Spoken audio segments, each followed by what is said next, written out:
now come to the Leader of the Opposition, Keir Starmer. Thank you, Mr. Speaker. His Home Secretary says the asylum system is broken. Who broke it? Prime Minister.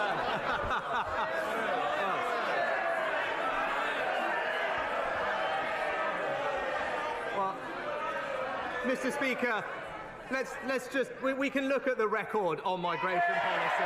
Let's look at it. What did we on this side of the House do? We gave the British people a referendum on Brexit. We delivered Brexit.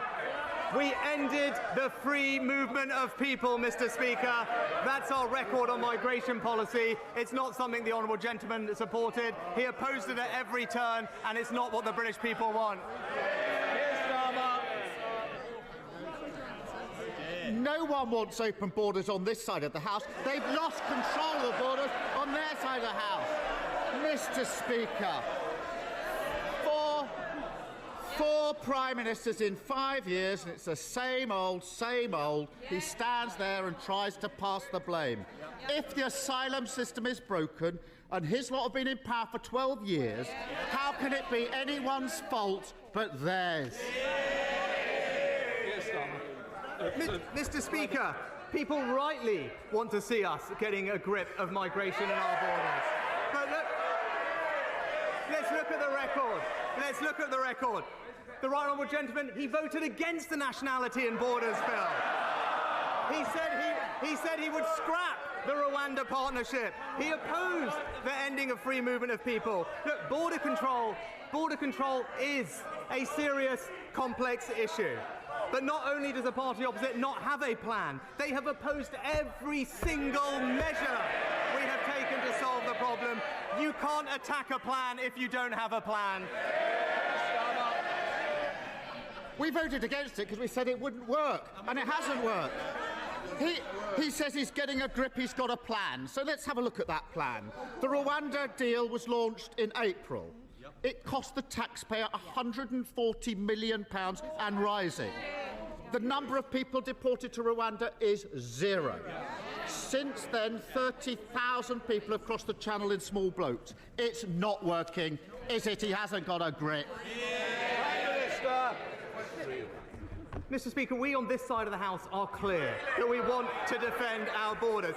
When the Shadow Home Secretary this weekend was asked, she couldn't answer a simple question if the party opposite was in favour of higher or lower migration.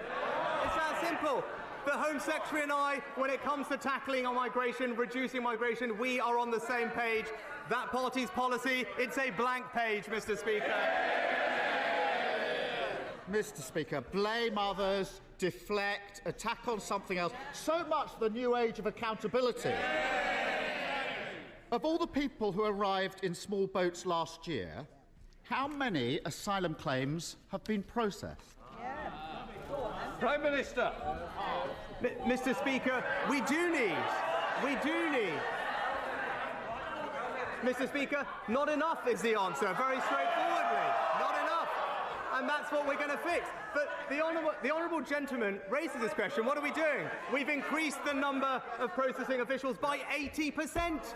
We are putting an extra 500 more by next March. But if he really was serious about fixing this problem, then he would acknowledge that we do need to tackle the issue of people putting spurious claims.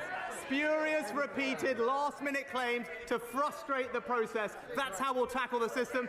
So why, then, did he vote against the Nationality and Borders Act, which deals with it? Mr. Speaker, he says not enough. You could say that again.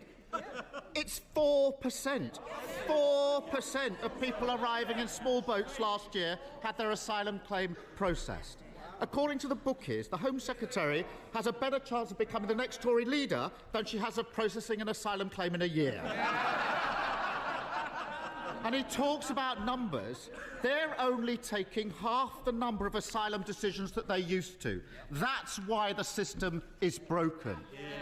4,000 people at the Manston Air Force Base, massively overcrowded, all sorts of diseases breaking out. So, did the Home Secretary receive legal advice that she should move people out? Yes or no? Prime Minister. Mr. Speaker, the right honourable gentleman is very fond of reminding us that he used to be the former Director of Public Prosecutions. So he knows the government's policy on commenting on legal advice. But what I can say is the significant action that the Home Secretary has taken to fix the issue. Since September, 30 more hotels with 4,500 new beds, appointing a senior general to control the situation at Manston, and indeed increasing the number of staff there by almost a half, Mr. Speaker. These are significant steps to demonstrate that we are getting a grip of this system. But this is a serious and escalating problem. We will make sure that we control our borders, and we will always do it fairly and compassionately, because that's the right thing. Keir Starmer. Mr. Speaker, he talks about my time as Director of Public Prosecutions. I prosecuted people smugglers. He can't even get an asylum claim processed. I think the answer to the question whether the Home Secretary received legal advice to move people out of Manston is yes. He just hasn't got the guts to say it. He did a grubby deal with her, putting her in charge of Britain's security just so he could dodge an election. She's broken the ministerial code, lost control of a refugee centre and put our security at risk. She did get one thing right. She finally admitted that the Tories have broken the asylum system. Criminal gangs running amok, thousands crossing the channel in small boats every week, hardly any claims processed. So why doesn't he get a proper Home Secretary, scrap the Rwanda gimmick, crack down on smuggling gangs, end the small boat crossings, speed up asylum claims and agree an international deal on refugees? Start governing for once and get a grip.